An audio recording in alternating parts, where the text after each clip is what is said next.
আগের একটা মিনি ব্লগে তোমাদের বলেছিলাম আমরা দিদিমার বাড়ি যাচ্ছি। আজ ফাইনালি যাচ্ছি। আমি আর বোন স্নান করে রেডি হয়ে গিয়েছি। আমি আর বোন তো প্রচন্ড এক্সাইটেড ছিলাম, কি আর বলবো তোমাদের। এখন আমরা যাচ্ছি, ফাইনালি রেডি হয়ে গেছি, আর কেউ আমাদের আটকাতে পারবে না। তো এটাই হলো আমাদের গাড়ি। আমরা এখন গাড়ির দিকে যাচ্ছি। এখানে আনা হয়েছিল গাড়িটা, বোন তো গাড়ি দেখে হাসছিল।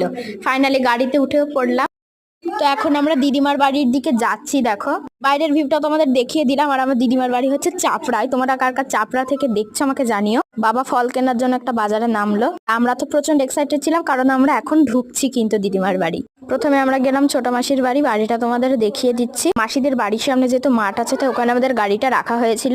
বোনের খুশি আর কে দেখে, দেখতে পাচ্ছ ওকে? এই যে দেখো, টপটা কিন্তু খুব সুন্দর। এটা আমরা ঘরে ঢুকছি এখন। ঘরটা তোমাদের পুরো দেখিয়ে দিলাম, প্রতিটা রুম দেখিয়ে দিচ্ছি, তোমরা দেখে নাও। আর আমার ছোট মাসির কিন্তু একটা মেয়ে আছে, তার নাম হলো ফারিয়া। আর অনেক দিন পর বোন ফারিয়াকে দেখছে, তো